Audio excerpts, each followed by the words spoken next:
Good afternoon. There are three things I want to speak briefly today with you all about. The new milestone in our progress against COVID-19 here at home, steps we're taking to fight COVID internationally, and an important tax cut for families with children under the age of 18. And that's where I'm going to start. Today is tax day, when everyone's taxes are due. No one likes to pay taxes, I know. But my dad used to say it's a small price to live in this country. But I want to tell everyone with children why, as they're filing their taxes today, they should know that a new tax cut will be coming their way for working class and middle class folks, and very soon. As everyone knows, we firmly believe the need to make our tax system work for the middle class. That's why I think we should ask corporations in the top 1% to start paying their fair share, and why we should crack down on millionaires and billionaires who escape taxes by cheating. But I also think we need to give ordinary families a break, a tax break, to help them with the cost of raising their kids. Most people don't know it, but for families with children, we put that tax cut into the American Rescue Plan, which was signed not long ago. And I signed the tax cut into law in March. 90% of the families, all middle class and working class families, will get this tax cut. It's a one-year cut that reduces your taxes by $3,000 a year for each child you have under the age of 18. 2 kids, it's a $6,000 tax cut. And if those kids are under the age of 6, they'll actually get $3,600 per child. So, as you file your taxes today, know that your tax cut is coming. But here's the great news. You won't have to wait until your next year's tax return to get that break. I'm announcing today that on July 15th and the 15th of every month thereafter throughout the year, you will get deposited in your bank account half of your tax cut, at least $250 per child each month, a direct deposit into your account. So if you're a working family with 2 kids, you're going to get $500 a month into your bank account on the 15th of every month starting July. We're getting, and we are getting you a tax cut this year now when you need it and not have to wait. And if you get your tax cut refund deposited in your bank account automatically, this tax cut will be put into your account automatically. If not, it will be mailed to you. In addition to helping Americans hard-pressed and working families, experts have told us this will cut child poverty in America in half. This tax cut sends a clear and powerful message to American working families with children. Help is here. Now let me talk to another milestone on a long battle with COVID. Today, for the first time since the pandemic began, pandemic cases are down in all 50 states. First time. That's right. Thanks a lot to the hard work of so many people, COVID cases are down in all 50 states. Now, I can't promise that will continue this way. We know there will be advances and setbacks, and we know that there are many flare-ups that could occur. But if the unvaccinated get vaccinated, they will protect themselves and other unvaccinated people around them. If they do not, states with low vaccination rates may see those rates go up, may see this progress reversed. Ultimately, those who are not vaccinated will end up paying the price. The vaccinated will continue to be protected against severe illnesses, but others may not be if you're not vaccinated. But given that the vaccination is convenient and free, it'll be a tragedy and a needless one to see COVID cases among those who do not get vaccinated go up. We're not done fighting this virus. We still have tens of millions left to vaccinate. But we are making significant progress. In fact, when tomorrow's vaccination numbers come out, they'll show that 60% of the Americans have received at least one shot. Every day, the light at the end of that tunnel is growing brighter. This vaccination effort has been a historic logistical achievement for our nation. And I want to thank the scientists and the researchers, the companies manufacturing the vaccines, the National Guard, the U.S. military, FEMA, the nation's governors, doctors, nurses, pharmacists. And I want to thank the American people who have stepped up and done their patriotic duty and gotten vaccinated. In less than 4 months, we've gone from less than 6% to 60% of adults in America with at least one shot. We're seeing the results in we're seeing the results in people's lives and in their livelihoods. Deaths are down from COVID by 81%, and also at their lowest level since April of 2020. As a result of our prompt action to roll out the vaccine and boost the economy, we've gone from stagnation to an economy that is growing faster than it has in nearly 40 years. We've gone from anemic job creation to a record of creation for a new administration. None has ever created this many jobs in this time frame. The progress is undeniable, but we're not done yet, and some of the hardest work is ahead. We're still losing too many Americans, and we still have too many unvaccinated people in America. Last week, the CDC announced that if you're fully vaccinated, you no longer have to wear a mask. They reported that the science now shows that your vaccination protects you as well as being masked or better than being masked. So you can protect yourself from serious illness from COVID by getting vaccinated or wearing a mask until you're fully vaccinated. Either way, you're protected. As I said last week, some people may want to continue to wear a mask, even if they are fully vaccinated. That's a decision they can make. Some businesses may want to continue to require wearing masks. Let's all be kind and respectful to one another as we come out of this pandemic and respect those who want to continue to wear a mask, even if they've been vaccinated. Above all, let's work together, though, to meet the target I've set of 70% of adults, all adults, with at least one shot by July the 4th. 7 states have already done this. Getting vaccinated has never been easier. We are 80,000 locations where you can get a shot. 90% of you live within 5 miles of one of those locations. You can now find a vaccine site near you by texting your zip code to 438829. 438829. Your zip code and that number. You'll get all the places near you. Many places don't require an appointment. Just walk in and get the shot. It's free, and everyone 12 years and above is eligible. If you need help getting your vaccine site, getting to or from your vaccination site, Lyft and Uber are offering free rides to take you to the vaccination site and bring you back home between May 24th and July the 4th to anyone who wants to get vaccinated.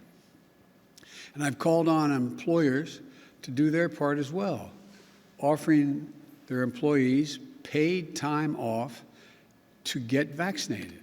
And we've set up a program nationally to reimburse those businesses for the cost of giving employees the time off.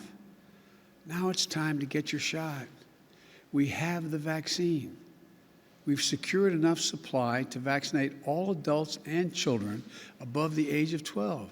I repeat, now's the time to get your vaccine shot. Now, over the past 118 days, our vaccinations program has led the world. And today, we're taking an additional step to help the world. We know America will never be fully safe until the pandemic that's raging globally is under control. No oceans wide enough, no walls high enough to keep us safe. Rampant disease and death in other countries can destabilize those countries, and pose a risk to us as well. New variants could arise overseas that could put us at greater risk. And we need to help fight the disease around the world to keep us safe here at home and to do the right thing of helping other people. It's the right thing to do. It's the smart thing to do. It's the strong thing to do. In March, we shared over 4 million doses of our AstraZeneca vaccine with Canada and Mexico. At the end of April, we announced that we would provide another 60 million doses of our AstraZeneca vaccine overseas. Remember, this is the vaccine that's not authorized for use in the United States yet, so we're going to be sending it to folks once the FDA has reviewed this and said it's safe. This is all the AstraZeneca vaccine produced in the United States. All of it will be sent to other countries. And today, I'm announcing they will also share U.S. authorized vaccine doses of Pfizer and Moderna and Johnson & Johnson as they become available with the rest of the world as well. These are vaccinations and vaccines that are authorized to be put in arms of Americans. And by the end of June, when we will have taken delivery of enough of such vaccines to protect everyone in the United States will share at least 20 million of those doses, that extra supply, with other countries. This means over the next 6 weeks, the United States of America will send 80 million doses overseas. That represents 13% of the vaccines produced by the United States by the end of June. This will be more vaccines than any country has actually shared to date, 5 times more than any other country, more than Russia, China, which have donated 15 million doses. You know, there's a lot of talk about Russia and China influencing the world with vaccines. We want to lead the world with our values, with this demonstration of our innovation and ingenuity and the fundamental decency of the American people. Just as in World War II, America was the arsenal of democracy in the battle against COVID-19 pandemic, our nation is going to be the arsenal of vaccines for the rest of the world. We'll share these vaccines in the service of ending the pandemic everywhere. And we will not use our vaccines to secure favors from other countries. We'll work with COVAX, the international organization set up, and other partners to ensure that the vaccines are delivered in a way that is equitable and that follows the science and the public health data. Today's announcement to share 80 million doses is our next step as we ramp up the efforts to respond to COVID-19 around the world. In the weeks ahead, working with the world's democracies, we'll coordinate a multilateral effort to end this pandemic.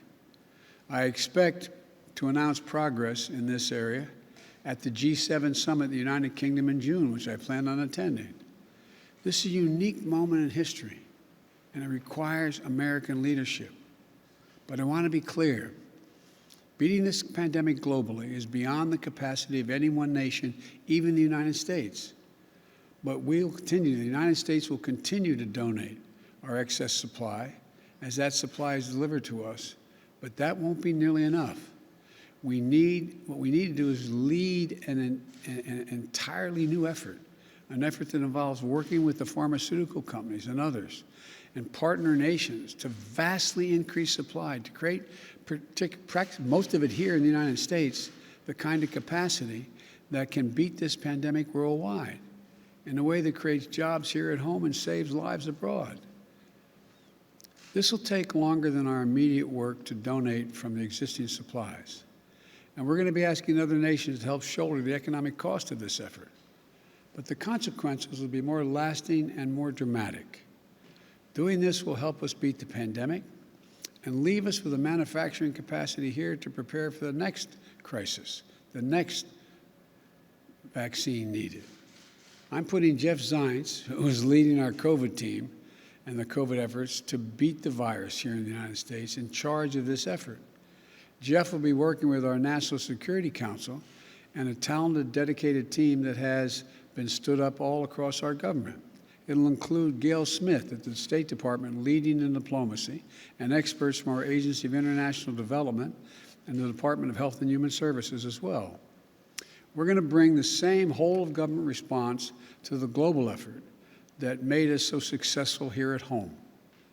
Again, the United States, has secured enough supply for all eligible Americans, all Americans 12 years old and older. And we still have work to do, though, hard work. But because we have done so much here, because of the power of American companies, research, and manufacturing, we can continue to do more to help the rest of the world. This is a rapidly changing world, and it's a mistake to bet against democracies. Just as democracies led the world in the darkness of World War II, democracy will lead the world out of this pandemic, and America will lead those democracies as they work to bring greater health and hope to the world in the months to come. And folks, think back. 4 months ago was an audacious goal that we had to put 1 million shots in the arms in my first 100 days as president. 100 million, I should say. We did over 220 million shots in that time frame. Back then, most adults weren't eligible to get the shot. Now, everyone 12 years or older is eligible. And tomorrow, 60% of all American adults will have received at least one shot. Look what we've done. Look what we've done, America. Look at what you've done, America. There's not a single thing beyond our capacity to do in this country when we decide to do it, and we do it together. We can do whatever we set our minds to do if we do it together. And that's exactly what we're going to do. Solve the problem here in the United States, which we're well on our way of doing, and help solve the problem for the world by organizing the rest of the democracies of the world. I want to thank you all. God bless you, and may God protect our troops. Thank you very much. Are you worried about India's situation, sir? Will you insist on a ceasefire given the escalation of violence? Sir, are you worried about the situation in India, sir? Mr. President, will you not insist upon a ceasefire given the escalation in violence we've seen over the weekend? I'll be speaking with the Prime Minister in an hour, and I'll be able to talk to you after that. Thank you. You've defended Israel's right to defend itself. Do you still believe its actions are proportionate to what they're facing?